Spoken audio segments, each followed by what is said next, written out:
अस्सलाम वालेकुम viewers, welcome to another live session of नजरिया।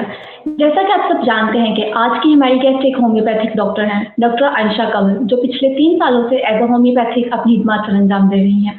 आपने homeopathic KMC hospital, homeopathic gynae centre और रूही होम्योपैथिक क्लिनिक में एज अ होम्योपैथिक डॉक्टर अपनी खिदमत अंजाम दी।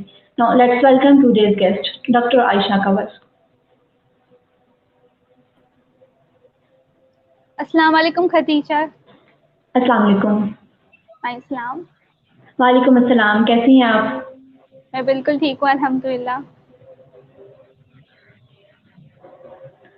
आज की हमारी बातचीत शुरू करने से पहले मैं चाहूँगी सबसे पहले आप होम्योपैथी के बारे में लोगों को बता दें, क्योंकि बहुत से लोगों को कंफ्यूजन होती है कि होम्योपैथी है क्या चीज़। तो हम लोग स्टार्ट ही यहाँ से करते हैं कि आप होम्योपैथी को डिफाइन कर दें सबसे पहले, देन हम अपनी डिस्कशन को प्रोसीड करेंगे। होम्योपैथी मेडिकल सिस्टम ये 200 साल पुराना सिस्टम है, जिसकी बुनियाद डॉक्टर सैमुअल हैनीमन ने रखी थी जर्मनी में। ये खुद बहुत माने हुए एलोपैथिक डॉक्टर थे उस जमाने के। उन्होंने दरियाफ्त की homeo mean similar and pathy mean suffering, मतलब सिमिलर सफरिंग। होम्योपैथी में हमारा एक प्रिंसिपल है सिमिलिया सिम्प्लिपस कुरेंटर, जिसका मतलब है late life be cure by life. यानी जो डिजीज, जो सिम्टम आपके क्योर हो सकते हैं, जो मेडिसिन आपके सिम्टम क्योर कर सकती है, वही मेडिसिन आप में वो डिजीज प्रोड्यूस भी कर सकती है। इस प्रिंसिपल को फॉलो करके डॉक्टर हैनीमन ने दरियाफ्त किया ये सिस्टम ऑफ मेडिसिन। अब होम्योपैथी में क्या होता है, हम लोग ना इंडिविजुअलाइजेशन को हम लोग ना बहुत फोकस करते हैं, क्योंकि होम्योपैथी के हिसाब से हर इंसान डिफरेंट होता है, हर इंसान दूसरे इंसान से मुख्तलिफ होता है। तो ऐसे में दो लोगों की डिजीज, दो लोगों की मेडिसिन सेम कैसे हो सकती है? तो वहां से ये इंडिविजुअलाइजेशन का कॉन्सेप्ट आया है। आप किसी भी होम्योपैथी डॉक्टर के पास जाएंगे, आपने नोट किया होगा, वो केस लेके फुल डिटेल में रहते हैं। यहाँ तक पूछते हैं कि आपको ड्रीम्स कैसे आते हैं, मेंटल सिम्टम्स लेते हैं, फिजिकल सिम्टम्स रहते हैं, एक एक डिटेल, आपको खाने में क्या पसंद है क्या नहीं, एक एक डिटेल पूछते हैं। तो उसकी बुनियाद में मेडिसिन प्रिस्क्राइब करते हैं। फॉर एग्जाम्पल, हमारे क्लिनिक में अगर 10 एस्थमा के पेशेंट आए, तो हम 10 के 10 पेशेंट को हम सेम मेडिसिन नहीं देंगे। हम पहले उनकी हिस्ट्री लेंगे, फिर हिस्ट्री लेके सारे सिम्टम्स को एनालाइज करते हैं। फिर एनालाइज करने के बाद हम उसमें से इंडिविजुअल सिम्टम निकालते हैं, जो एक पेशेंट को दूसरे पेशेंट से अलग करता है। तो उसके बुनियाद में हम मेडिसिन देते हैं। इसको हम लोग कॉन्स्टिट्यूशनल रेमेडी भी कहते हैं, जो पेशेंट को क्योर करती है। ओके। अच्छा, आप अपने बारे में बताएं कि आपने इस फील्ड का है जो इंतखाब किस तरह से किया? असल में मैं हमेशा से इस तरह की ट्रीटमेंट प्रेफर करती थी जिसमें ट्रिप इंजेक्शन ना हो। ओके। मेरा हमेशा कॉन्सेप्ट था मैं इस तरह की डॉक्टर बनूं कि इस तरह की ट्रीटमेंट करवाऊं जिसमें ट्रिप इंजेक्शन ना हो। तो ऐसा मतलब हुआ आपको कि ना, फियर था, आपको वो फियर था इंजेक्शन से, तो वो इस वजह से आपको फिर इस साइड पर आ गई आपकी मोटिवेशन, अगर कहा जाए आपकी फील्ड के लिए तो फिर। हाँ जाहिर बात है हर बच्चे को होता है, उसी तरह मुझे भी था फियर के इंजेक्शन ट्रिप से, सबको होता है, तो नॉर्मल सी बात है, आपको भी हाँ, ये होगा, तो है। जी, कॉमन बात बिल्कुल है। है। एक तो यंग एज में होता है और एक ओल्ड एज में होता है, fear of injection in trip. तो मुझे भी था, नॉर्मल सी बात है। तो मैं हमेशा इस तरह का सिस्टम मेडिसिन चाहती थी जिसमें ट्रिप एंड इंजेक्शन ना हो। तो फिर जब मैंने स्टडी किया तो रिसर्च वर्क किया, तो मेरे सामने ऐसा सिस्टम ऑफ मेडिसिन आया, उसको होम्योपैथी कहते हैं। इससे पहले मुझे भी होम्योपैथी का नहीं मालूम था। फिर मैंने स्टडी किया, रिसर्च वर्क की, पता चला कि पेनलेस सिस्टम मेडिसिन है, कॉन्सेप्ट है इसमें भी ट्रिप इंजेक्शन का, मगर यहाँ इतना फॉलो अप नहीं होता। हम लोग प्रेफर करते हैं विदाउट इंजेक्शन ट्रिप ना इलाज किया जाए तना ओके, ओके। पेशेंट्स का। तो क्या हुआ कि इसके बाद रिसर्च वर्क किया, उसके बाद मैं स्टडी किया, तो इसके बाद मैंने होम्योपैथिक क्लिनिक में विजिट किया एडमिशन लेने से पहले। जब मैं वहाँ गई, मैंने वहाँ पेशेंट का रश देखा, और फिर मैंने वहाँ पेशेंट से बात की, डॉक्टर से मिलने से पहले मैंने पेशेंट से बात की। उन्होंने कहा कि हम क्योर हो रहे हैं, किसी ने कहा हमारा किडनी स्टोन था, हमारा क्योर हो गया, कॉल स्टोन था, क्योर हो गया, कोई कैंसर पेशेंट था। क्योंकि होम्योपैथिक डॉक्टर ना मल्टी स्पेशलिस्ट होता है, यानी एक ही डॉक्टर ना आपकी स्किन को भी देख रहा होता है, साथ में स्टोन को, छोटी डिजीज सबको टैकल कर रहा होता है क्लिनिकली। तो मैं देख के बहुत हैरान हूँ तो उसके बाद मैं डॉक्टर साहब से मिली, तो उनसे मैंने बातचीत की, तो उनकी बात सुन के मैं और इम्प्रेस हुई कि मैंने सोचा कि मेरे लिए परफेक्ट सिस्टम मेडिसिन का, जिसमें इंजेक्शन ड्रिप नहीं, क्योंकि मैं खुद भी मुझ में फियर था। तो यूँ मेरी एंट्री होम्योपैथी। Okay, alright. अच्छा, आप क्या देखते हैं कि आज लोगों का होम्योपैथी की तरफ कितना रुझान है? अगर जनरली बात की वर्ल्ड वाइड की, तो हमारी पाकिस्तान से पहले अगर मैं जर्मनी की बात करूं, जहां से हमारा ये मेडिसिनल सिस्टम दरियाफ्त हुआ है। डॉक्टर सैमुअल हैनीमन जर्मनी में ही रहते थे, वहीं उनकी पैदाइश हुई, वहीं उन्होंने होम्योपैथी दरियाफ्त की। तो वहाँ पे बहुत माना जाता है जर्मनी में। जर्मनी में आपको बहुत इंपॉर्टेंस मिलेगी होम्योपैथी डॉक्टर को, और बहुत वहाँ पे हॉस्पिटल और सब पूरा कॉन्सेप्ट है। अगर उसके बाद लंदन की बात की जाए, तो लंदन में जो क्वीन एलिजाबेथ है, वो खुद होम्योपैथी को फॉलो करती हैं, और उनकी ठीक पूरी है, फैमिली भी फॉलो करती है। तो आप खुद सोच सकते हैं कि वहाँ कितनी अवेयरनेस होगी लोगों को होम्योपैथी के रिलेटेड। अगर एशिया की बात की जाए, तो हम इंडिया की तरफ देखें, इंडिया में आपको बहुत होम्योपैथी मिलेगी। इवन यूट्यूब पे भी आप सर्च करते हो, बहुत होम्योपैथी डॉक्टर्स आपको मिल जाएंगे, और वहाँ बहुत हैं, वहाँ हॉस्पिटल्स हैं, गवर्नमेंट सपोर्ट करती है। अब पाकिस्तान की बात की जाए, यहाँ पे लोगों में डे बाय डे अवेयरनेस हो रही है होम्योपैथी रिलेटेड। पहले सिर्फ कराची में था हॉस्पिटल होम्योपैथी, जहाँ से मैंने हाउस जॉब की है अपनी केएमसी हॉस्पिटल से। अब ओके। लाहौर में 2 साल पहले कैंसर हॉस्पिटल ओपन हुआ है, होम्योपैथिक कैंसर हॉस्पिटल। आप खुद सोच सकते हैं कि अब लोगों में अवेयरनेस हो रही है, और थ्रू जी। सोशल मीडिया और मैगजीन, न्यूज़पेपर, आर्टिकल्स भी छपते रहते हैं, बहुत अवेयरनेस हो रही है डे बाय डे लोगों को। जी, मैं वो देख रही थी फेसबुक पे भी काफ़ी ग्रुप्स हैं बने हुए, होम्योपैथिक ट्रीटमेंट, होम्योपैथिक टिप्स और वो मेडिसिन्स का, तो उससे भी हम लोग देख सकते हैं कि काफ़ी अवेयरनेस अब लोगों में आ रही है। और जब एक पेशेंट क्योर होता है ना, फिर वो अगर क्योर होने के बाद अपने फैमिली मेंबर्स को बताते हैं, फिर वो लोग भी आते हैं ट्रीटमेंट। यूँ इस तरह ना अवेयरनेस डे बाय डे हो रही है होम्योपैथी। ओके, अच्छा, ये होम्योपैथिक से क्या हर तरह के वो डिज़ीज़ हैं जो उसका ट्रीटमेंट मुमकिन है? कि कुछ स्पेसिफिक हैं जिनका ट्रीटमेंट होम्योपैथी के थ्रू किया जा सकता है? 90% होम्योपैथिक में तो हर डिजीज का इलाज है, और 90% पेशेंट क्योर हो जाते हैं। 90%, 100 तो नहीं कहेंगे कि हम लोग होता तो है नहीं, मतलब 90% केसेस है जिनका इलाज मौजूद है। अगर मैं अपनी क्लिनिक की बात करूं, मेरे पास थायराइड केसेस पेशेंट्स भी आते हैं, पीसीओ फीमेल प्रॉब्लम्स की भी पेशेंट्स आ रहे होते हैं, स्किन हेयर रिलेटेड प्रॉब्लम्स भी के भी पेशेंट्स आ रहे होते हैं। तो और न्यू बॉर्न बेबीज से लेके ओल्ड एज तक के पेशेंट्स आ रहे होते हैं। तो हाँ, हर तरह की बीमारी का इलाज है होम्योपैथिकली। होम्योपैथिक में देखा जाए, ओके, उसके लिए फुल डिटेल हिस्ट्री चाहिए होती है, तो उसके लिए हमें सिम्टम्स के मुताबिक इंडिविजुअलाइजेशन का प्रोसेस करके ना, फिर हम लोग मेडिसिन निकालते हैं। तो हाँ, अगर हम कॉन्स्टिट्यूशनल रेमेडी अगर हम देते हैं अपनी, यानी कॉन्स्टिट्यूशन मतलब होता है फिजिकल मेकअप, यानी पर्सन कैसा दिखता है, उसका आई कलर कैसा है, वो किस तरह बोलता है, किस तरह चलता है, किस तरह बैठता है। कॉन्स्टिट्यूशनल हम लोग इस बिहाफ पे निकालते हैं, उसको क्या पसंद है क्या नहीं है, फिर यूँ हम लोग मेडिसिन निकालते हैं, तो वो फुल बॉडीली ना आपको क्योर कर रही होती है मेडिसिन। Okay, alright. अच्छा, होम्योपैथी का इम्यून डिजीज़ जो होते हैं, ऑटो इम्यून डिजीज़, उसमें क्या रोल है इसका? इम्यून सिस्टम का ठीक से काम करना infection disease like bacteria, virus, fungus से होने वाली डिजीजेस के लिए बहुत इंपॉर्टेंट है। उस तरह इम्यून सिस्टम का ठीक से काम करना ऑटो इम्यून डिजीजेस के लिए भी बहुत इंपॉर्टेंट है, बहुत कॉमन है। आजकल आप देख रहे हैं कि ऑटो इम्यून डिजीजेस ना बहुत कॉमन हो चुकी है, हर सेकंड पर्सन ना सफर कर रहा है ऑटो इम्यून डिजीजेस से। Like auto immune diseases basically होता क्या है, पहले इसकी डेफिनेशन ये है कि ऑटो इम्यून डिजीज में क्या होता है, जो आपकी इम्यूनिटी होती है ना, आपके अगेंस्ट काम करना स्टार्ट कर देती है। लाइक हम हाइपोथायरॉयडिज्म की बात करें, हाइपोथायरॉयडिज्म में क्या होता है कि आपकी इम्यूनिटी आपके थायराइड ग्लैंड के काम के अगेंस्ट काम करना स्टार्ट कर देती है। अगर हम डायबिटीज की बात करें, तो डायबिटीज में क्या होता है कि आपकी इम्यूनिटी, डायबिटीज क्यों होती है कि आपकी खुद की इम्यूनिटी ना आपके पैंक्रियास के अगेंस्ट काम करना शुरू हो जाती है। अगर हम आर्थराइटिस की बात करें, यानी जॉइंट पेन, तो उसमें क्या होता है, आपकी इम्यूनिटी आपके जॉइंट्स के अगेंस्ट काम करना स्टार्ट कर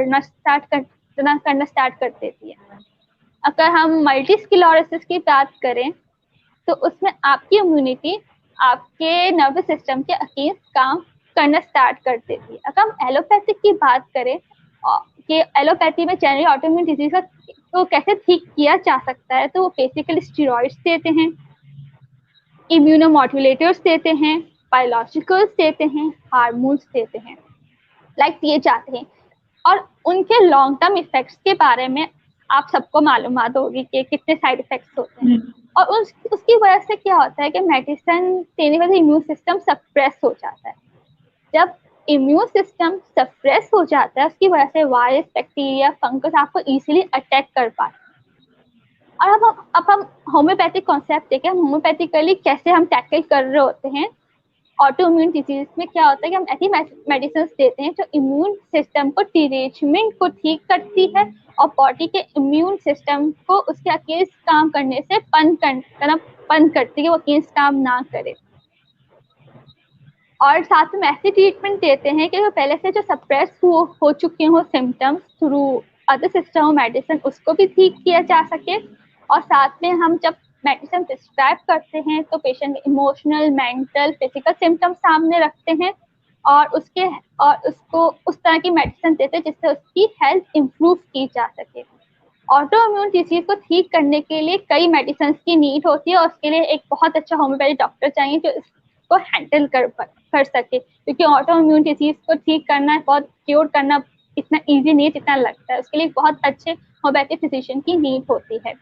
ऑटो इम्यून डिजीज करने के लिए हमें बहुत सारी सीरीज की मेडिसिन चाहिए होती है ना, सीरीज में मेडिसिन चाहिए होती है, यानी कोई एक तो मेडिसिन काम नहीं करती, हमें केस देख के हर हफ्ते हमें मेडिसिन चेंज करनी होती है। ये नहीं कोई एक मेडिसिन है या दो मेडिसिन है हमें दे दी हर पेशेंट को, इस तरह का नहीं है। और पेन किलर्स भी नहीं होते होम्योपैथिक में, इससे थोड़ा सा टाइम लगता है ज़्यादा ऑटोइम्यून डिजीज को ठीक करने के लिए। और जब तक वो हमारे पास आता है ऑटोइम्यून डिजीज लेकर, जाहिर बात है वो फर्स्ट ऑप्शन तो कोई भी नहीं रखता होम्योपैथी को। पहले वो दूसरे सिस्टम ऑफ मेडिसिन के पास जाते हैं, फिर एंड में कंसीडर करते हैं कि हाँ एक और सिस्टम है होम्योपैथी, अब चलो यहाँ पे हम जाके अपना चेकअप करवा लेते हैं। तो लोग हमारे पास आते हैं काफी साल बाद ट्रीटमेंट का, लाइक कोई डायबिटीज है या फिर किसी को बीपी हाई रहता है या जॉइंट पेन है, तो वो अगर 10, 12, 13, 14, 15 साल बाद आ रहे हैं तो जाहिर बात है उस डिजीज को क्योर करने में टाइम लगता है। और जब तक वो हम आते हैं ना, उस डिजीज की काफी लेयर्स बन चुकी होती हैं, तो हम एक एक करके उन सब लेयर्स को हम ठीक करते हैं कि इंटरनल ऑर्गन सेफ रहें। लाइक डायबिटीज है, तो अगर 10 साल पुरानी डायबिटीज होगी, आपको खुद पता होगा कि अंदर के ऑर्गन्स कितने डैमेज हो चुके होते हैं, तो हमें उस लेयर्स और की मेडिसिन वो इतनी अरसे से खाने से भी हमारे को ऑर्गन्स हैं जो वो भी डैमेज हो सकते हैं, दूसरे ऑर्गन्स पे भी इफेक्ट हो सकता है मेडिसिन खाने से। तो ये डबल चैलेंज हो गया होम्योपैथी के लिए। जी, तो हम लोग कॉन्स्टिट्यूशनल मेडिसिन देते हैं। और एक और बात कहा जाता है कि काफी लोगों ने मिथ बनाई हुई है कि होम्योपैथिक एलोपैथिक साथ नहीं ले सकते, ये बिल्कुल गलत है। एक जो अच्छा होम्योपैथिक डॉक्टर होता है ना, वो कभी भी एलोपैथिक को एकदम बंद नहीं करवाता, क्योंकि जाहिर बात है आप एक मेडिसिन 10, 15, 20 सालों से ले रहे हो, हम एकदम बंद करवाएं तो पेशेंट का क्या हाल होगा। तो हम लोग क्या करते हैं, पहले अपनी मेडिसिन देखिए, उस डिजीज का पेस्ट बनाते हैं, फिर पेस्ट बनाने के बाद हम अपनी मेडिसिन का पेस्ट बन के उसके बाद हम एलोपैथिक मेडिसिन ना ग्रेजुअली डिक्रीज करते हैं डोसेस। और फिर एकदम जब हमारी मेडिसिन एक्ट करना स्टार्ट कर देती है तो उसके बाद हम डायरेक्टली बंद करवा देते हैं एलोपैथिक, ग्रेजुअली कर करके, और फिर हम अपनी होम्योपैथिक में रखते हैं। तो इस तरह हम इलाज करते हैं। और अगर किसी को एलोपैथिक होम्योपैथिक साथ भी लेनी होती है, लाइक कफ कोल्ड के लिए, वो 30 मिनट डिफरेंस रख सकते हैं होम्योपैथिक और एलोपैथिक के दरमियान। Okay, alright. आपने जैसे स्टीरॉइड्स की बात की कि एलोपैथी है जो वो स्टीरॉइड ज़्यादा देते हैं, लेकिन ऐसा सुनने में आता है कि होम्योपैथिक डॉक्टर्स जो होते हैं वो स्टीरॉइड ज़्यादा देते हैं, तो इस बात में किस हद तक सच्चाई है? वाकई क्या स्टीरॉइड्स होम्योपैथिक डॉक्टर्स ज़्यादा देते हैं? आपका सवाल ही मुझे बहुत अच्छा लगा। ये लोगों का मिसकॉन्सेप्शन है कि हम लोग स्टीरॉइड्स देते हैं। असल में लोगों का क्या कॉन्सेप्ट बना हुआ है कि होम्योपैथी बहुत देर में काम करती है, बहुत स्लो काम करती है, सालों लग जाते हैं ठीक करते करते।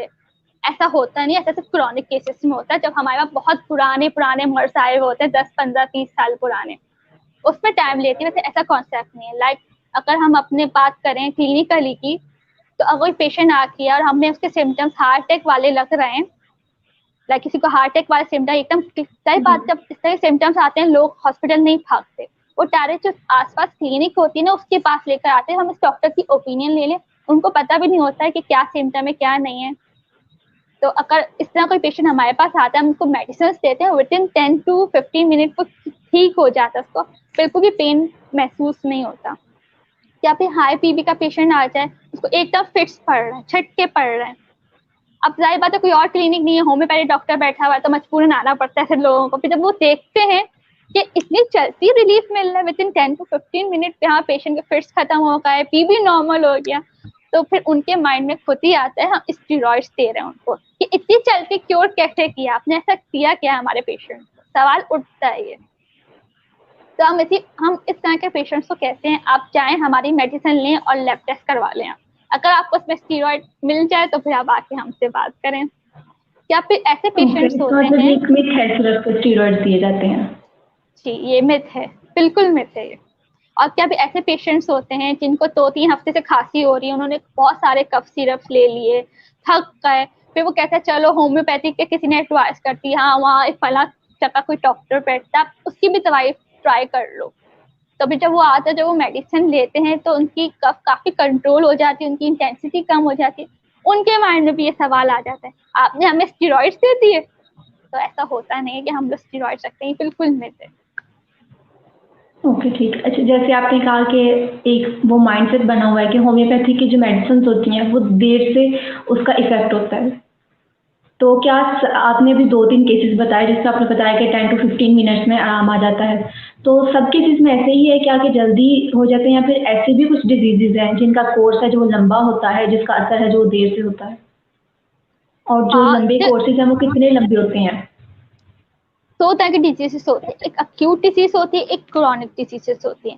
अक्यूट डिजीज होता है नज़ला, खांसी, बुखार जो मौसमी होता है, या फूड पॉइजनिंग हो गया, या वॉमिटिंग होता है ना एकदम आने लग गई, या प्रेगनेंसी में वॉमिटिंग्स आ रही होती हैं, तो वो अक्यूट केसेस में आता है। क्रॉनिक ऐसी होती है क्या भी आपने कोई मेडिसिन ले ली, उसके साइड इफेक्ट्स हैं, क्या लोग आजकल बहुत सेल्फ प्रिस्क्रिप्शन करते हैं, हमें डॉक्टर के पास जाना पड़े, डायरेक्ट फार्मेसी से वो मेडिसिन ले लेते हैं। जी सही है। या फिर फैमिली हिस्ट्री में कोई डिजीज चल रही होती है, या फिर ऐसा होता है कि पेशेंट जब सारे पैथी आजमा के आ जाते हैं एंड उनको याद आता है कि होम्योपैथी भी हम ट्राई कर लेते हैं, शायद वहां से हमें कुछ उम्मीद मिल जाए। तो जाहिर बात है अक्यूट केसेस में आप विद इन 1 डोज भी क्योर हो सकते हैं, विद इन 1 डे भी क्योर हो सकते हैं, विद इन आप 1 वीक भी क्योर हो सकते हैं, मगर जो क्रॉनिक केसेस हैं उस पर टाइम लगता है, लाइक 6 मंथ to 1 ईयर लगता है। और जो 10 से 12 साल पुराने होते हैं, हमें उनके इंसुलिन छुड़वानी होती है, लाइक डायबिटीज, उनकी इंसुलिन छुड़वानी होती है, उनके इंटरनल ऑर्गन्स हमें क्योर करने होते हैं, तो उसमें टाइम लगता है। कुछ केसेस में 1 ईयर से अबव भी लग जाते हैं, मतलब नॉर्मल 6 मंथ to 1 ईयर का हम वक्त दे रहे होते हैं। और हमारी मेडिसिन में असल में काम करती है नर्वस सिस्टम से, एलोपैथिक ब्लड के थ्रू काम करती है, हमारी नर्वस सिस्टम के थ्रू काम करती है। जितनी देर में हम किसी सॉल्ट शुगर का हम टेस्ट कर लेते हैं, हमें फॉन सिग्नल मिल जाता है कि हाँ ये सॉल्ट है, ये मीठा है, ये कड़वा है, इतनी देर में हमारी मेडिसिन एक्ट कर लेती है अक्यूट केसेस में। ओके ठीक है। अच्छा, जो मेडिसिन हैं जो आपने बताया कुछ में 1 ईयर लग जाता है, 2 ईयर जो ज़्यादा लंबे अरसे के, तो उसमें मेन वजह क्या होती है इतना डिले की? उसमें मेन वजह यही होती है ना, अगर किसी को बचपन से कोई फैमिली हिस्ट्री में डिजीज है, कहते हैं फॉर एग्जाम्पल सोराइसिस है, अगर फैमिली हिस्ट्री में ही चल रही है, बाप दादा से आ रही है, तो हमें उसकी चीन मेडिसिन देनी पड़ती है कि उसकी चीन से वो वाली बीमारी निकाली जाए, मगर वो हम डायरेक्ट मेडिसिन नहीं दे रहे होते, हम पहले इंटरनल ऑर्गन्स हम सेव करते हैं। हमारी पैथी में क्या है, हमारी कोशिश होती है कि हम सबसे पहले इनर ऑर्गन्स बचाएं। जब हमारे सिम्टम्स क्या होते हैं, सेंट्रल टू पेरिफेरी निकलते हैं, यानी इंटरनल टू आउटवर्ड निकलते हैं।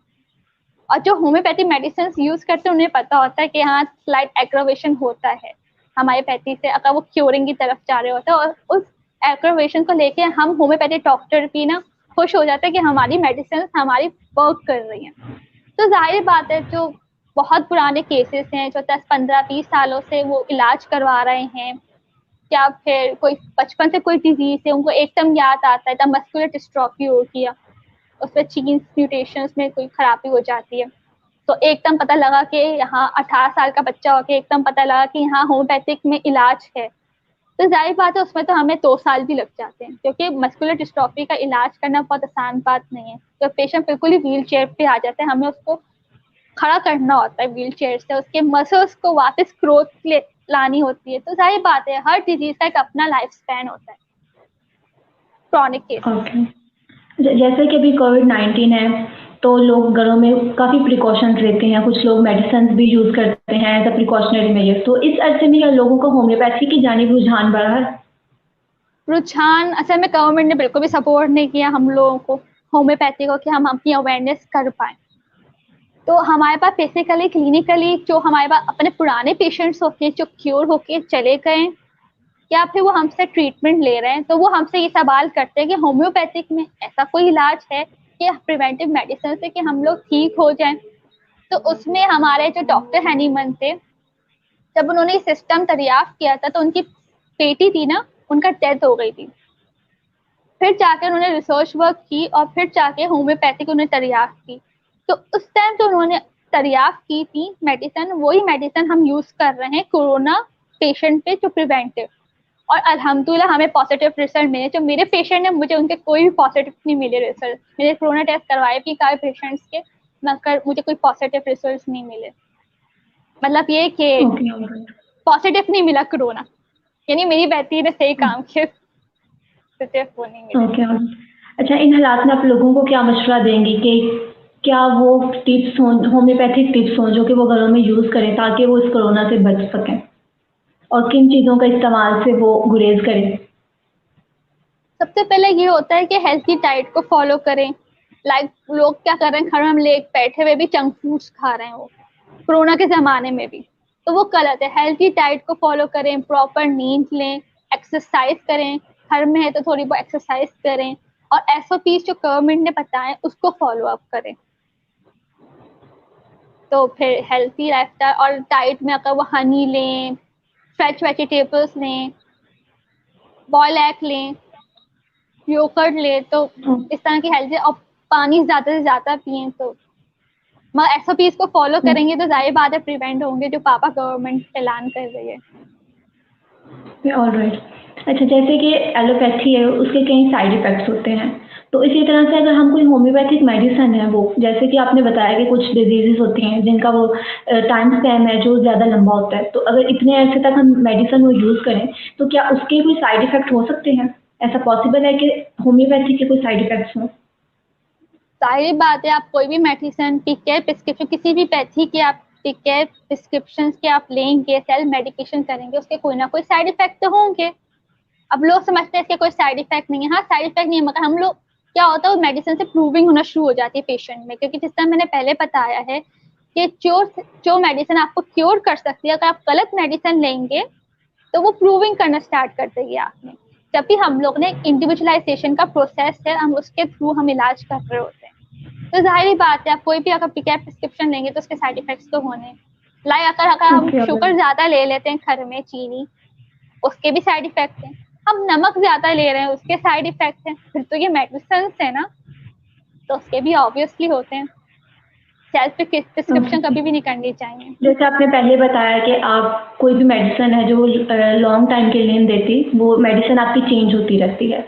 तो हम्म। अगर वो चेंज ना की जाए देन साइड इफ़ेक्ट है और अगर वो चेंज करते रहें आप लोग मेडिसिन तो देन उसके कोई साइड इफ़ेक्ट नहीं। यही कहना चाहती हैं आप? हमारा नहीं, असल में क्या होता है कि हमारी एक डिजीज को जब भी हमारे पास कोई पेशेंट आता है ना, हमें मेडिसिन दी तो अगले दिन वो दूसरे सिम्टम्स लें, क्योंकि हमारी मेडिसिन ना किसी इंटरनल टू आउटवर्ड जा रहे हैं। शायद हम किडनी का इलाज करें तो किसी को स्किन रैश हो जाए, वो हमारे साइन होता है कि हाँ हमारा ये अंदरूनी मेडिसिन काम कर रही है। तो भी हमें इस तरह की मेडिसिन लेनी पड़, हम देते हैं कि वो स्किन रैश निकल जाए और साथ में दूसरी मेडिसिन उसका वो सिम्टम भी क्योर कर ले। तो जाहिर बात है कि हम लोग हर वीक, हर month, according to patient vary करता है। हम इस तरह मेडिसिन देते हैं कि ना, लाइक वेरी करता है वीक टू वीक कि हम किस तरह ओके, दे रहे हैं ऑलराइट। मेडिसिन। हम लॉन्ग टर्म इतना यूज नहीं करवाते किसी भी मेडिसिन को। जब भी हम लोग ना यहाँ पे हमारे होम्योपैथिक डॉक्टर, ऑडियंस में कुछ जी, जी, जी, आप बोलें कंटिन्यू। जब भी आप हम कंटिन्यू करें जो पेशेंट बोलेंगे। जब भी हम पेशेंट को हर वीक, हर सेकंड वीक ना अपने पास बुलाते हैं कि आप आए और हमसे कंसल्ट करें कि आप क्या प्रोग्रेस है डिजीज का, तो हम एक मेडिसिन प्रिस्क्राइब कर लेंगे तो पेशेंट बोलते हैं कि इसके तो कोई साइड इफेक्ट नहीं, वो वही पूरे साल लेते रहेंगे दवाई, और उल्टा 10-15 लोगों को भी बताएंगे कि ये मेडिसिन मेरे जॉइंट पेन के लिए आप ही ले लीजिए, तो ये गलत होता है। अच्छा, हमारी सोसाइटी में तो ये भी है ना, किसी एक को एक मेडिसिन से वो आराम आ गया तो आगे पूरी फैमिली में वही फिर वो मेडिसिन है जो वो घूमेगी, वो बताएंगे ये यूज़ करो इससे मुझे आराम आया है। पूरा खानदान, पूरा नेबर पकड़ पकड़ के बोलेंगे मेडिसिन ले लो, इससे कोई साइड इफेक्ट नहीं है। भाई गलत जी कॉन्सेप्ट है, ऐसे। हर चीज का होता है एक्सेस। ओके, अच्छा यहाँ हमारे ऑडियंस में कुछ क्वेश्चंस पूछे गए हैं तो वो अब मैं कुछ ऐड करूँगी। अच्छा, यहाँ हमना मलिक पूछ रही हैं कि बीपी और sugar patient homeopathic medicine use कर सकते हैं? जी कर सकते हैं, और इवन क्योर भी हो सकते हैं। ये वेरी होता है कितने साल से, और अगर वो एलोपैथिक मेडिसिन से तंग आ गए हैं, लाइक कितना यूज करते हुए और उनकी डोसेस इंक्रीज हो रही हैं, वो जरूर ट्राई करें एक बार होम्योपैथी, और फिर रिजल्ट खुद आपके सामने होगा। अच्छा, इसका फर्स्ट क्योर भी तो होम्योपैथिक मेडिसिन हो सकता है या फिर एलोपैथी है जो वो पहले ट्राई कर लें देन होम्योपैथी के पास जाएं? अगर पेशेंट डायरेक्टली हमारे पास आ जाए ना, तो उसको लॉन्ग टर्म मेडिसिन लेने की नीड ही नहीं होती है, लाइक 6 महीने 1 साल पूरी जिंदगी। मैंने पीपी पेशेंट्स को देखा है, पूरी पूरी जिंदगी मेडिसिन ले रहे होते हैं, अपने साथ कैरी कर रहे होते हैं। वहाँ होम्योपैथिक में ऐसा नहीं है। तो एक अच्छा होम्योपैथिक डॉक्टर होगा, वो आपको बिल्कुल इंटरनली क्योर करेगा, और फिर आपको लाइफ टाइम मेडिसिन लेने की जरूरत नहीं होगी। अलहमदुलिल्लाह मेरे पास पीपी और डायबिटीज पेशेंट है, हाई कोलेस्ट्रॉल पेशेंट्स भी हैं, वो विद इन 1 to 2 months जो डायरेक्ट मेरे पास आए, वो बिल्कुल क्योर हो चुके हैं अल्हम्दुलिल्लाह। और वापस भी आते रहते हैं मेरे पास चेकअप करवाने के लिए, मगर उनके पीवी नॉर्मल ही चल रहे हैं, अभी डायबिटीज भी नॉर्मल है अल्हम्दुलिल्लाह। ओके, अच्छा एक और है, वो कह रहे हैं आई एम जस्ट 19 और मुझे बीपी का बहुत इशू है, तो कितनी देर में है जो वो क्योर हो सकता है अगर हम होम्योपैथी मेडिसिन यूज़ करें? सबसे पहले हमें कॉस्ट देखनी होगी उनकी, कि फैमिली हिस्ट्री में उनकी पीवी चल रही है, या फिर कोई मसला है, कोई स्ट्रेस है इनके माइंड में। अगर स्ट्रेस है तो हम स्ट्रेस को कंट्रोल करेंगे अपनी मेडिसिन के थ्रू, तो ऑटोमेटिकली साइमल्टेनियसली उसका उनका पीवी कंट्रोल हो जाएगा, और लाइफ टाइम लेना भी नहीं पड़ेगा उनको। ओके, अच्छा एक और कमेंट था कि होम्योपैथी की जो मेडिसिन होती हैं वो अगर उसे एलोपैथी की मेडिसिन से कंपेयर किया जाए टेस्ट में तो वो ज़्यादा कड़वी होती हैं, उसकी कड़वी होने की वजह क्या है, कड़वाहट की वजह? होम्योपैथी में मदर टिंचर्स भी हैं जो कड़वे होते हैं, और होम्योपैथी में ना मदर टिंचर का कोई कॉन्सेप्ट नहीं है, उससे वो हमारी फर्स्ट प्रिपरेशन होती है, उससे हम अपनी पोटेंसीज करते हैं। उन्होंने कभी हमारी पोटेंसी यूज नहीं की होगी, और जो हमारी होम्योपैथी पोटेंसीज होती हैं, like 30 potency, 200 potency, 1 M potency, उसमें ना स्मेल होती है ना टेस्ट होता है।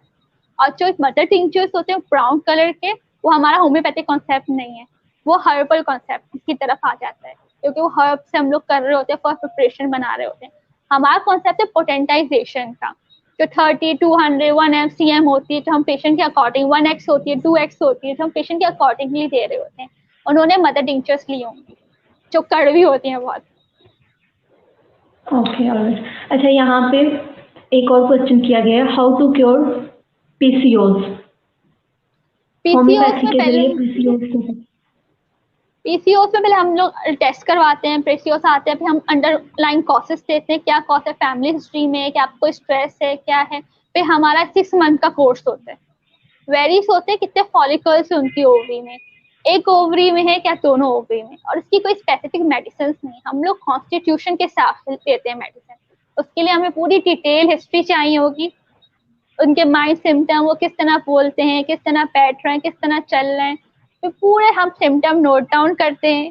फिर उसमें से हम इंडिविजुअलाइजेशन के थ्रू एक सिम्टम पिक करेंगे, फिर हम अपनी मेडिसिन स्टडी करेंगे, हमारी रिपेट्रीज होती हैं उसके थ्रू पूरा हम स्टडी करके करेंगे, और पीसीओस टाइम लेता है। और ओके, फिर हम ऑलराइट। ये भी अच्छा आपने देखते जैसे हैं कहा कि हम जी। ये भी देखते हैं कि वो अगर एलोपैथिक।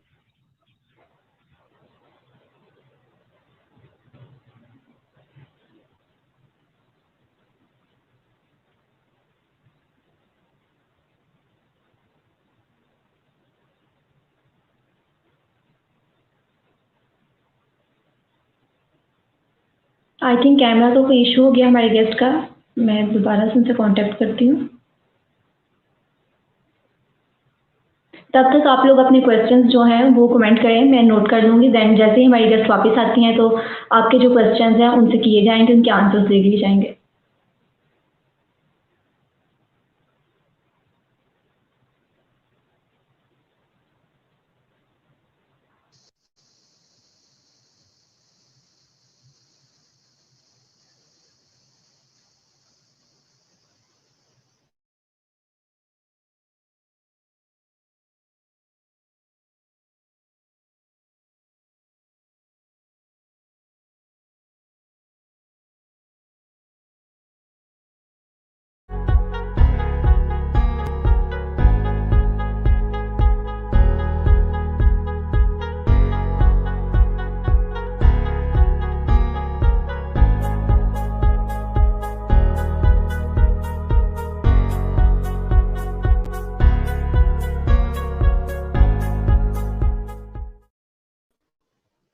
अस्सलाम वालेकुम व्यूअर्स, वेलकम अगेन। पहले कुछ टेक्निकल इशू की वजह से डिस्कनेक्ट हो गया था, तो हम दोबारा से हमारे साथ मौजूद हैं डॉक्टर आयशा कंवल, जो कि आपके क्वेश्चंस के आंसर्स देंगे। अब हम दोबारा वहीं से कंटिन्यू करेंगे। Now I am adding her. Welcome back doctor Ayesha Kanwal. Welcome. आपकी आवाज नहीं आ रही क्या? हेलो, अब आ रही है आवाज? जी जी जी, आ रही है। कि हम लोग वहीं से कंटिन्यू करते हैं जहाँ से हमारा डिस्कनेक्ट हुआ था। हमारे पास ऑडियंस में पूछा गया था पीसीओएस के बारे में, कि पीसीओएस को किस तरह से क्योर किया जा सकता है होम्योपैथिक मेडिसिन के थ्रू। तो वहीं से हम लोग कंटिन्यू करते हैं। आप प्लीज उसका आंसर दे दीजिए। होम्योपैथी थोड़ी सी लॉन्ग टर्म ट्रीटमेंट हमें देखना पड़ता है कि एक ओवरी में है पीसीओएस या दोनों ओवरीज में है, उसके बाद कितने फॉलिकल्स हैं। एटलीस्ट 6 मंथ का ट्रीटमेंट होता है और उसमें हम कॉन्स्टिट्यूशनल ट्रीटमेंट करते हैं। कॉन्स्टिट्यूशनल ट्रीटमेंट के बगैर हमारा होम्योपैथिकली क्योर नहीं होता पीसीओएस के लिए। हमें लास्ट भी कॉन्स्टिट्यूशनल रेमेडीज देनी होती हैं और एटलीस्ट 6 मंथ लगते हैं क्योर होने में। Okay, alright. अच्छा, इसके अलावा एक और ऑडियंस में क्वेश्चन पूछा गया था कि हाइट लंबी करने के लिए क्या होम्योपैथी में कोई मेडिसिन होती है जिससे हाइट लंबी की जा सके? एज वाइज होता है। अगर आप 18 प्लस हैं तो फिर मुश्किल है होम्योपैथिकली। अगर 18 माइनस है तो जी हाँ, हाइट इंक्रीज हो सकती है 1 से 2 इंच। उन्होंने कुछ इस तरह से लिखा हुआ था कि अक्सर कहते हैं कि इतने दिनों में, इतने मंथ्स में अपना हाइट है जो बढ़ाएं, नहीं तो पैसे वापस। तो उस वो स्टेटमेंट एक्चुअली उन्होंने दी हुई थी और पूछा था। सही। मगर 18 प्लस है तो उम्मीद नहीं रख सकते, क्योंकि 18 तक 19 तक तो ग्रोथ तो कम ही हो जाती है, मतलब ग्रोथ रेट बहुत कम हो जाता है। अगर 18 माइनस ओके है तो फिर ट्रीटमेंट हम लोग करते हैं ग्रोथ। Okay, alright. इसके अलावा हेयर फॉल के लिए क्वेश्चन किया गया था कि क्या होम्योपैथिक में कोई ऐसी मेडिसिन हैं जिससे हम हेयर फॉल है जो उस कम किया जा सकता है, या न्यू हेयर की ग्रोथ है जो लाइक गंजपन का इलाज समझ लें। जी हाँ है, उसका बहुत अच्छा ट्रीटमेंट है होम्योपैथिकली। मेडिसिन के थ्रू भी करते हैं हम, ऑयल के थ्रू भी करते हैं। मगर पहले हमें पूरे सिम्टम्स लेने पड़ेंगे, कब से हेयर फॉल हो रहा है, क्या कॉज थी, आपने कोई प्रोडक्ट यूज किया था अपने हेयर में, क्या फिर आपको साइनस प्रॉब्लम है, क्या थ्रोट हाइपोथायरॉयडिज्म है, क्या हाइपरथायरॉयडिज्म है। इन सब की हिस्ट्री लेने के बाद हम डिसाइड करते हैं अपनी मेडिसिन। वैसे बहुत अच्छा इलाज है होम्योपैथिक में इस हेयर फॉल का। एलोपीशिया भी हो वो भी अच्छा ट्रीटेबल है होम्योपैथिक में। अच्छा, एक चीज के जो एमबीबीएस डॉक्टर्स होते हैं उन्हें बाद में अपनी स्पेशलाइजेशन करनी होती है किसी एक स्पेसिफिक फील्ड में, लाइक गायनेकोलॉजिस्ट है, डर्मेटोलॉजिस्ट है, इस तरह से। तो होम्योपैथी में भी क्या इस तरह से होता है, या एक ही डॉक्टर हर डिजीज है जो उसे डील कर लेता है? होम्योपैथिक में हम लोग ना होम्योपैथिक ना मल्टी स्पेशलिस्ट होते हैं। जिस तरह एलोपैथिक के अंदर डर्मेटोलॉजिस्ट मिलेंगे और फिर हर बीमारी का आई स्पेशलिस्ट डॉक्टर्स अलग मिलेंगे, किडनी के अलग मिलेंगे, मगर होम्योपैथिक में ऐसा नहीं है। होम्योपैथिक में हम लोग 5 साल पढ़ लेते हैं, अपना हाउस जॉब कर लेते हैं 1 साल कंप्लीट, हम हर किसी को टैकल कर सकते हैं। इवन इनफर्टिलिटी केसेस भी हम डील कर रहे होते हैं अपने क्लिनिक में। या फिर ऐसे माएँ जिन ऐसे ऐसे होते कपल्स जिनके बच्चे बार-बार ज़ाया हो रहे हैं, मिसकैरेजेस हो रहे हैं, अबॉर्शंस हो रहे हैं, तो उस पे भी होम्योपैथिक बहुत इफ़ेक्टिव है। या फिर कज़िन्स मैरिज होती है कि जेनेटिकली वजह से ना बच्चे ना ग्रोथ नहीं कर पा रहे, जैसे सर पे पानी भर जाना, हाइड्रोसिफेलस कहते हैं उसको, या फिर ब्रेन का ना डेवलप होना, या फिर बहुत सारी कॉम्प्लिकेशंस होती हैं। फिर हम उसके भी इलाज करते हैं प्रेगनेंसी से पहले, और फिर प्रेगनेंसी के दौरान भी हम ऐसी मेडिसिन देते हैं कि बच्चे ठीक पैदा हों। तो होम्योपैथिक में हम लोग मल्टी स्पेशलिस्ट होते हैं। हम 5 साल पढ़ने के बाद, अपने हाउस जॉब कंप्लीट करने के बाद, इवन हम बर्न केसेस भी हम देख रहे होते हैं क्लिनिकली। Okay, alright. अच्छा, इसके अलावा एक क्वेश्चन किया गया था कि वीकनेस हो, अगर किसी को फिजिकल वीकनेस हो जाए तो उसके लिए क्या कोई मेडिसिन हैं? सबसे पहले हमें एज देखनी होती है, फिर हमें देखना होता है विटामिन की तो डेफिशिएंसी नहीं है, या फिर ओवर वर्क करने की वजह से एक्सर्शंस हो, क्योंकि हर चीज़ की कॉस्ट होती है। हम सबसे पहले कॉस्ट तक पहुँचते हैं, फिर उस कॉस्ट के बाद हम लोग पूरे सिम्टम्स लेते हैं, अपने पास नोट डाउन करते हैं, तो उस सिम्टम में से हम ना इंडिविजुअल सिम्टम्स निकालते हैं और उसके बिहाफ में मेडिसिन देते हैं। तो हमें देखना होगा एज ग्रुप क्या है। ओल्ड एज है उसकी अलग मेडिसिन होंगी, कॉन्स्टिट्यूशन अलग होगा। अगर 9-10 साल के बच्चों में भी आजकल वीकनेस बहुत हो गई है, वजह क्या है, नॉर्मल विटामिन डी की डेफिशिएंसी की वजह से बहुत वीकनेस हो रही होती है, क्या फिर कोई और बच्चों के डाइट प्रॉपर नहीं ले रहे हैं, क्या फिर कोई इंटरनल कॉज है बॉडी के अंदर जिसकी वजह से इतनी वीकनेस हो रही है, ये खड़े होकर चक्कर आ रहे हैं, और किस तरह की वीकनेस हो रही है। अगर फीमेल है उनकी वीकनेस अलग होती है, अगर मेल है उनकी वीकनेस अलग होती है, बच्चे उनकी वीकनेस अलग होती है, अगर बुजुर्ग इंसान है उनकी वीकनेस अलग होती है। फिर हम कॉज फाइंड आउट करते हैं, फिर उसके बाद हम मेडिसिन। अब मुझे एज नहीं मालूम पेशेंट की क्या एज है। Okay alright. अच्छा, ये तो कुछ क्वेश्चंस थे जो पूछे गए। इसके अलावा भी और अगर कोई क्वेश्चन हो गया हम उसे ऐड करेंगे। आपने जैसे बताया था मुझे कि आप एक प्रोडक्ट है जो अपनी लॉन्च करने वाली है रमजान के बाद, तो अपनी प्रोडक्ट के बारे में हमारे व्यूअर्स को कुछ बताएं कि वो प्रोडक्ट किस तरह की है और उसका क्या यूज है। आप तना ऑडियंस में सब वाकिफ होंगे एलोपैथिक प्रोडक्ट्स के बारे में, हर्बल प्रोडक्ट्स के बारे में, मगर बहुत सारे लोगों के लिए होम्योपैथिक प्रोडक्ट्स बिल्कुल न्यू होंगे। और ये प्रोडक्ट्स ना मैं और मेरी टीम मिलकर हम लोग प्रिपेयर कर रहे हैं, और इवन हमने अपने क्लिनिकली हमने बहुत सारे पेशेंट्स को यूज करवाई हैं और उनसे मुझे बहुत पॉजिटिव रिजल्ट मिले। तभी मैंने प्लान किया कि मैं अब इंस्टा पे ना अपना ना लॉन्च करूँ अपने प्रोडक्ट के, दूसरे लोग भी इससे फायदा उठाएं। और इंशाल्लाह सून आफ्टर रमजान, क्योंकि फिर पूरे प्रोडक्ट का लोगोस, पैकेजिंग, ये सब कुछ देखना होता है एक प्रॉपर वे में रजिस्टर्ड करवा के हम लोग अपनी प्रोडक्ट आगे फॉरवर्ड करेंगे। मतलब मेरे पास अपने प्रोडक्ट के बहुत पॉजिटिव रिजल्ट है, और ये होंगी स्किन एंड हेयर प्रोडक्ट्स होंगी। स्किन में मिलास्मा हुआ ना, प्रेगनेंसी के दौरान ना बिल्कुल यहाँ ना डार्कनेस हो जाती है हार्मोनल चेंजेस की वजह से, तो मिलास्मा कहते हैं। क्या सोराइसिस हुआ, रिंगवर्म्स हुए, कीलॉइड्स हुए, इवन पॉइंट क्रीम, वो जो तो हर घर में होनी चाहिए। पॉइंट क्रीम्स की अवेल होंगी मेरे इंस्टा पेज के अंदर। और हेयर प्रोडक्ट्स होंगे, जिस तरह कुछ लोगों के प्रीमेच्योर ग्रे हेयर हो जाते हैं, क्या ज्यादा प्रोडक्ट यूज करने से ग्रे हेयर हो जाते हैं, और क्या फिर हेयर फॉल हो रहा होता है, एलोपेशिया हो रहा होता है, ये सब प्रोडक्ट्स मेरे इंस्टा पेज में अवेलेबल होंगे। और मेरी खुद की बनाई हुई प्रोडक्ट्स होंगी, वो भी फुल कंप्लीटली होम्योपैथिक होगी, इसमें ना एलोपैथिक कोई प्रोडक्ट होगा ना हर्बल प्रोडक्ट होगा, टोटली होम्योपैथिक होंगी। और मेरी प्रोडक्ट के बेनिफिट्स ये हैं, लाइक दूसरी क्रीम्स ना कपड़ों में लग के खराब हो जाती हैं।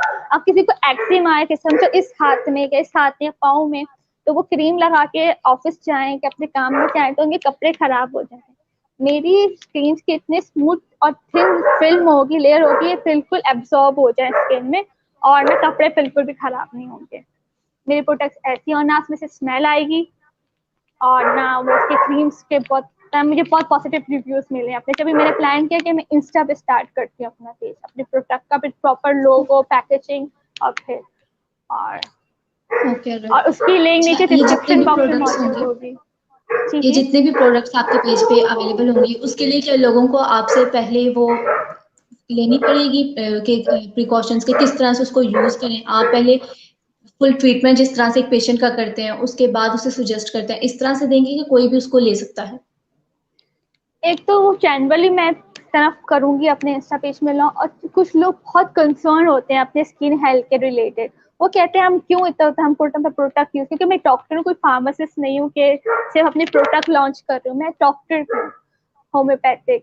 तो साथ में अगर कुछ लोग मैं देखें बहुत कंसर्न होते हैं अपने स्किन के रिलेटेड, होना भी चाहिए कंसर्न। स्किन ऐसी चीज है बिल्कुल प्रोमिनेंट होती है एक्सटर्नली, और अगर वो अपनी ट्रीटमेंट लेना चाहें मुझसे तो मुझसे कांटेक्ट कर सकते हैं थ्रू मरम, थ्रू इंस्टा।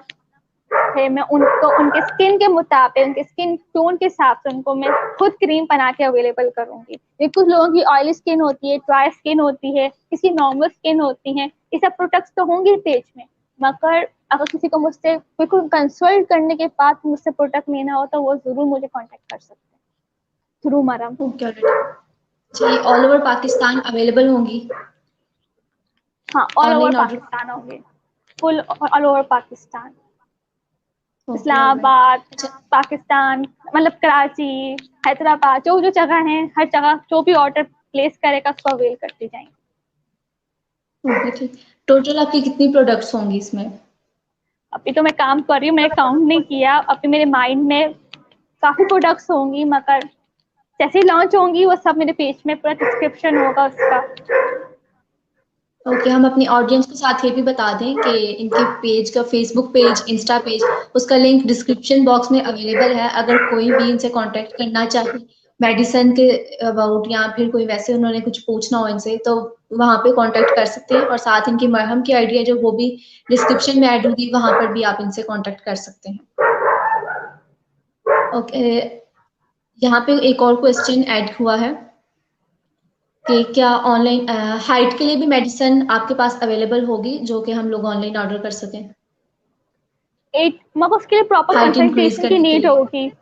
हाइट में भी कॉन्स्टिट्यूशनल ट्रीटमेंट हम लोग करते हैं, तो पहले मुझे देखना होगा एज क्या है। अगर 18 प्लस है तो फिर मैं, क्योंकि 18 प्लस के बाद तो हाइट की कोई उम्मीद ही नहीं रहती है। अगर 18 माइनस है या 12, 13, 14, 15, 16, 17, 18, तो फिर हमारी मेडिसिन काम करती हैं हाइट में, 18 प्लस में नहीं काम करती। ओके, अच्छा, और अंदाजन ये जो मेडिसिन है हाइट इंक्रीज करने की, आप ये कितनी से हाइट इंक्रीज हो सकती है? 1 से 2 इंच, और कुछ लोगों की ओके, और 3 इंच भी हुई है। मगर मेरे मेरे मेरे पास क्लिनिकली 1 से 2 इंच तक का रिजल्ट है, और कुछ जो होते हैं उनके 3 इंच 4 इंच भी हो जाते हैं, मगर मेरे पास पर्सनली सिर्फ 1 से 2 इंच का एक्सपीरियंस है। ओके, ऑलराइट, यहाँ मैं और देख लेती हूँ अगर कुछ और भी क्वेश्चंस है। एक्चुअली वो बीच में डिस्कनेक्ट की वजह से बहुत से लोग हैं जो दोबारा ज्वाइन नहीं कर सके, तो इस वक्त यही क्वेश्चंस थे। थैंक यू सो मच, आपने हमें अपना थैंक यू, टाइम दिया। थैंक यू मुझे इनवाइट करने के लिए इट्स अपने प्लेटफॉर्म में। It's our player. इंशाल्लाह आप जैसे ही अपनी मेडिसिन लॉन्च करेंगे, अगर आप हमें दोबारा चांस देंगे तो हम दोबारा आपको लेंगे, ताकि आप अपनी मेडिसिन के बारे में लोगों को इन्फॉर्म कर सके, और एक होम्योपैथी की जो अवेयरनेस है लोगों में वो क्रिएट हो सके। जैसे कि आपने पहले भी कहा कि लोग एलोपैथी के पास पहले जाते हैं, कितने साल उसका ट्रीटमेंट होता है, और उसके बाद फिर homeopathy as a last option उनके लिए होती है। तो सबसे लास्ट ऑप्शन। हम लोग ट्राई करेंगे कि अपने प्लेटफॉर्म से लोगों में इस चीज की अवेयरनेस पैदा की जाए कि होम्योपैथी है जो, वो भी वहां भी लोग जा सकते हैं और उनसे भी अपना ट्रीटमेंट करवा सकते हैं। जी, थैंक यू खतीजा। ये वेलकम। ओके नाजरीन, ये था हमारा आज का लाइव सेशन। आई होप आपके लिए ये बहुत ही इंफॉर्मेटिव होगा, और आप लोग नेक्स्ट जिस भी पर्सनालिटी को हमारे साथ देखना चाहते हैं तो आप हमें कमेंट्स में बता सकते हैं। हम इंशाल्लाह ट्राई करेंगे कि उनके साथ भी एक इंटरव्यू सेशन अरेंज करें, ताकि आप लोगों के कोई भी क्वेश्चंस हैं आपको उनके आंसर्स मिल सकें, और आपके लिए हम लोग इंफॉर्मेटिव वीडियोस लाते रहें। अल्लाह हाफिज।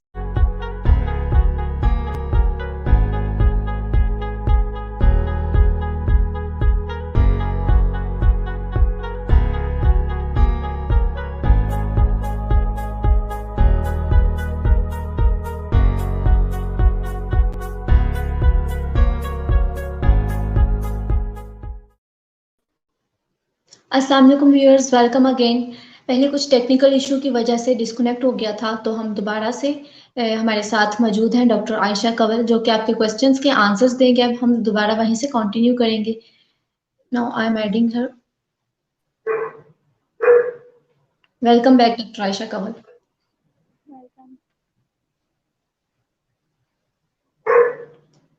आपकी आवाज नहीं आ रही क्या? हेलो, अब आ रही है आवाज? जी जी जी, आ रही है।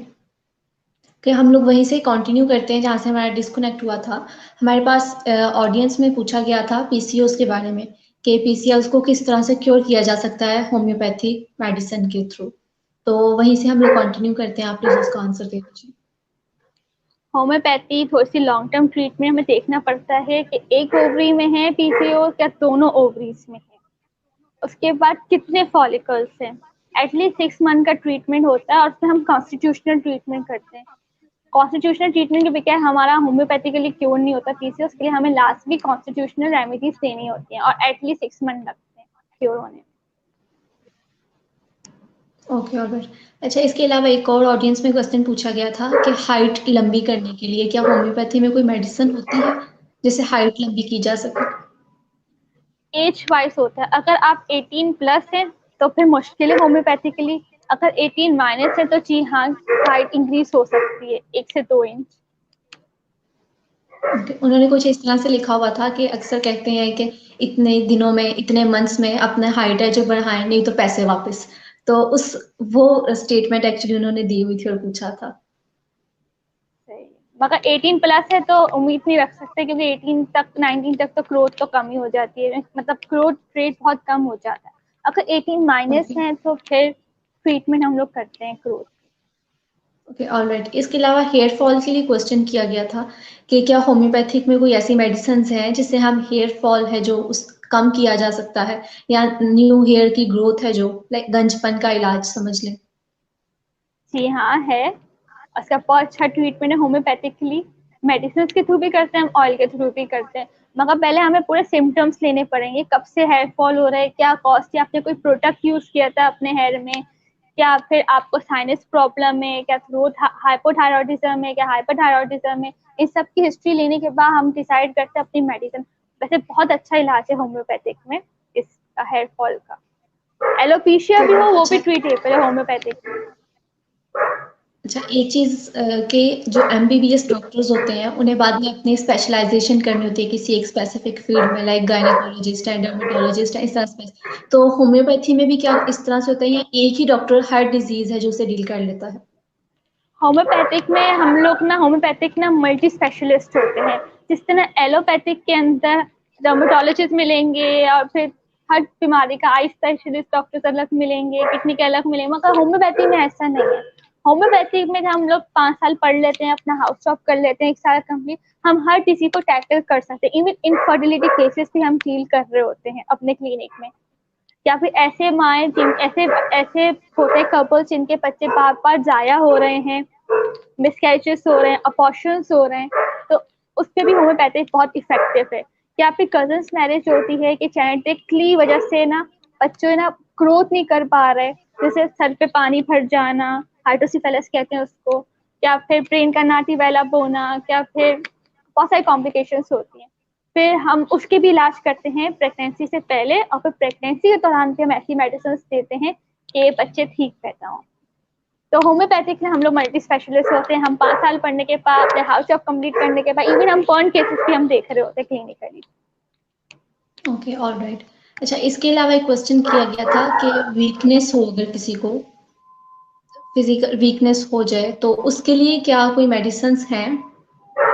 सबसे पहले हमें एज देखनी होती है, फिर हमें देखना होता है विटामिन की तो डेफिशिएंसी नहीं है, या फिर ओवर वर्क करने की वजह से एक्सर्शन हो, क्योंकि हर चीज की कॉस्ट होती है। हम सबसे पहले कॉस्ट तक पहुंचते हैं, फिर उस कॉस्ट के बाद हम लोग पूरे सिम्टम्स लेते हैं, अपने पास नोट डाउन करते हैं, तो उस सिम्टम में से हम ना इंडिविजुअल सिम्टम्स निकालते हैं और उसके बिहाफ में मेडिसिन देते हैं। तो हमें देखना होगा एज ग्रुप क्या है, ओल्ड एज है उसकी अलग मेडिसिन होंगी, कॉन्स्टिट्यूशन अलग होगा।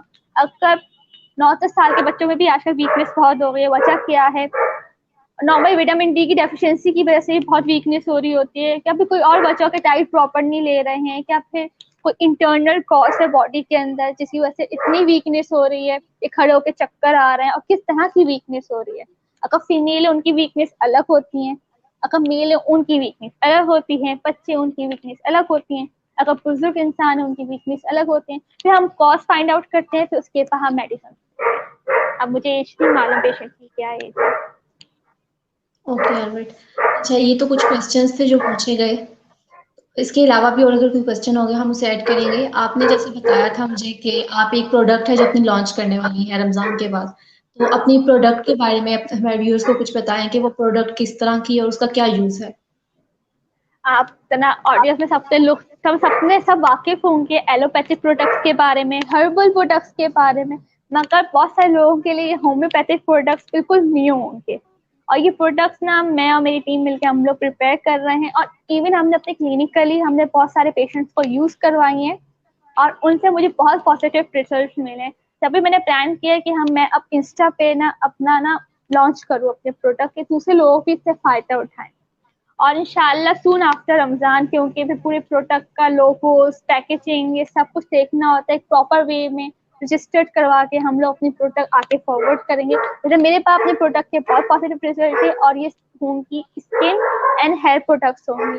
स्किन में मिलास्मा हुआ ना प्रेगनेंसी के दौरान ना बिल्कुल यहाँ ना डार्कनेस हो जाती है हार्मोनल चेंजेस की वजह से, तो मिलास्मा कहते हैं। क्या सोराइसिस हुआ, रिंगवर्म्स हुए, कीलॉइड्स हुए, इवन पन क्रीम, वो जो तो हर घर में होनी चाहिए। पॉइंट क्रीम्स की अवेल होंगी मेरे इंस्टा पेज के अंदर।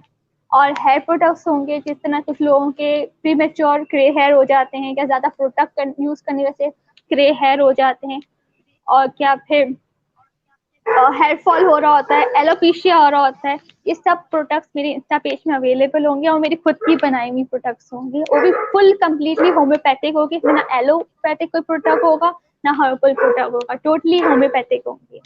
और मेरी प्रोडक्ट के बेनिफिट्स ये हैं, लाइक दूसरी क्रीम्स ना कपड़ों में लग के खराब हो जाती हैं। अब किसी को एक्जिमा है, किसी को इस हाथ में या इस हाथ में पाँव में, तो वो क्रीम लगा के ऑफिस जाएं कि अपने काम में जाएं तो उनके कपड़े खराब हो जाते हैं। मेरी स्किन की इतनी स्मूथ और थिन फिल्म होगी, लेयर होगी, ये बिल्कुल एब्जॉर्ब हो जाए स्किन में और ना कपड़े बिल्कुल भी खराब नहीं होंगे।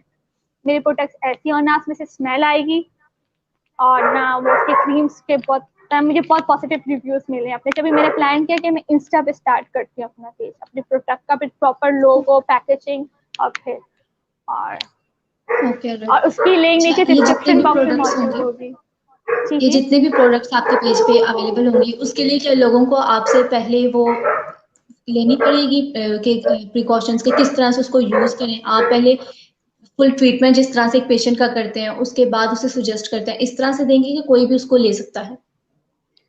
एक तो वो जनरली मैं तरफ करूंगी अपने इंस्टा पेज में लॉ, और कुछ लोग बहुत कंसर्न होते हैं अपने स्किन हेल्थ के रिलेटेड। वो कहते हैं हम क्यों इतना हम प्रोडक्ट यूज, क्योंकि मैं डॉक्टर हूँ, कोई फार्मासिस्ट नहीं हूँ कि सिर्फ अपने प्रोडक्ट लॉन्च कर रही हूँ, मैं डॉक्टर हूँ होम्योपैथिक। तो साथ में अगर कुछ लोग मैं देखे बहुत कंसर्न होते हैं अपने स्किन के रिलेटेड, होना भी चाहिए कंसर्न, स्किन ऐसी चीज है बिल्कुल प्रोमिनेंट होती है एक्सटर्नली। और अगर वो अपनी ट्रीटमेंट लेना चाहें मुझसे तो मुझसे कांटेक्ट कर सकते हैं थ्रू मरम, थ्रू इंस्टा। फिर मैं उनको उनके स्किन के मुताबिक, उनके स्किन टोन के हिसाब से उनको मैं खुद क्रीम बना के अवेलेबल करूंगी। कुछ लोगों की ऑयली स्किन होती है, ड्राई स्किन होती है, किसी नॉर्मल स्किन होती है, ये सब प्रोडक्ट्स तो होंगे पेज में, मगर अगर किसी को मुझसे बिल्कुल कंसल्ट करने के बाद मुझसे प्रोडक्ट लेना हो तो वो जरूर मुझे कॉन्टेक्ट कर सकते हैं थ्रू मरम। ओके, जी, ऑल ओवर पाकिस्तान अवेलेबल होंगी? हाँ, all over online order? Pakistan होंगे, full all over Pakistan, okay, alright. Islamabad, अच्छा, पाकिस्तान, मतलब कराची, हैदराबाद, जो जो जगह है हर जगह जो भी ऑर्डर प्लेस करेगा उसको अवेल करते जाएंगे। ओके, ठीक। टोटल आपकी कितनी प्रोडक्ट्स होंगी इसमें? अभी तो मैं काम कर रही हूँ, मैंने काउंट नहीं किया, अभी मेरे माइंड में काफी प्रोडक्ट्स होंगी, मगर जैसे ही लॉन्च होंगी वो सब मेरे पेज में पूरा डिस्क्रिप्शन होगा उसका। ओके, हम अपनी ऑडियंस के साथ ये भी बता दें कि इनके पेज का फेसबुक पेज, इंस्टा पेज, उसका लिंक डिस्क्रिप्शन बॉक्स में अवेलेबल है। अगर कोई भी इनसे कांटेक्ट करना चाहे मेडिसिन के अबाउट या फिर कोई वैसे उन्होंने कुछ पूछना हो इनसे, तो वहां पे कांटेक्ट कर सकते हैं। और साथ इनकी मरहम की आइडिया जो वो भी डिस्क्रिप्शन में ऐड होगी, वहां पर भी आप इनसे कांटेक्ट कर सकते हैं। ओके, यहाँ पे एक और क्वेश्चन ऐड हुआ है कि क्या ऑनलाइन हाइट के लिए भी मेडिसिन आपके पास अवेलेबल होगी जो कि हम लोग ऑनलाइन ऑर्डर कर सकें? मगर उसके लिए प्रॉपर हाइट इंक्रीज कंसल्टेशन की करने के नीड लिए? होगी। हाइट में भी कॉन्स्टिट्यूशनल ट्रीटमेंट हम लोग करते हैं, तो पहले मुझे देखना होगा एज क्या है। अगर 18 प्लस है तो फिर मैं, क्योंकि 18 प्लस के बाद तो हाइट की कोई उम्मीद ही नहीं रहती है। अगर 18 माइनस है या 12, 13, 14, 15, 16, 17, 18, तो फिर हमारी मेडिसिन काम करती हैं हाइट में, 18 प्लस में नहीं काम करती। ओके, अच्छा। और अंदाजन ये जो मेडिसिन है हाइट इंक्रीज करने की, आप ये कितनी से हाइट इंक्रीज हो सकती है? 1 से 2 इंच, और कुछ लोगों की ओके, 3 इंच भी हुई है, मगर मेरे मेरे मेरे पास क्लिनिकली 1 से 2 इंच तक का रिजल्ट है। और कुछ जो होते हैं उनके 3 इंच 4 इंच हो जाते हैं, मगर मेरे पास पर्सनली सिर्फ 1 से 2 इंच का एक्सपीरियंस है। Okay, alright. यहाँ मैं और देख रही थी अगर कुछ और भी क्वेश्चंस है। एक्चुअली वो बीच में डिस्कनेक्ट की वजह से बहुत से लोग हैं जो दोबारा ज्वाइन नहीं कर सके, तो इस वक्त यही क्वेश्चंस थे। थैंक यू सो मच, आपने हमें अपना थैंक यू, टाइम दिया। थैंक यू मुझे इनवाइट करने के लिए अपने प्लेटफॉर्म में। It's our player. इंशाल्लाह आप जैसे ही अपनी मेडिसिन लॉन्च करेंगे, अगर आप हमें दोबारा चांस देंगे तो हम दोबारा आपको लेंगे, ताकि आप अपनी मेडिसिन के बारे में लोगों को इन्फॉर्म कर सके और एक होम्योपैथी की जो अवेयरनेस है लोगों में वो क्रिएट हो सके। जैसे कि आपने पहले भी कहा कि लोग एलोपैथी के पास पहले जाते हैं, कितने साल उसका ट्रीटमेंट होता है, और उसके बाद फिर homeopathy as a last option उनके लिए होती है। तो सबसे लास्ट ऑप्शन। हम लोग ट्राई करेंगे कि अपने प्लेटफॉर्म से लोगों में इस चीज की अवेयरनेस पैदा की जाए कि होम्योपैथी है जो, वो भी वहां भी लोग जा सकते हैं और उनसे भी अपना ट्रीटमेंट करवा सकते हैं। जी, thank you Khadija.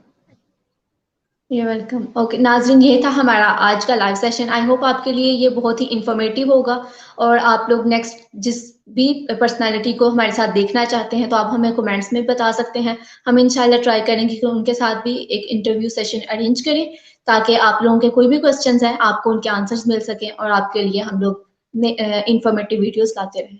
Allah Hafiz.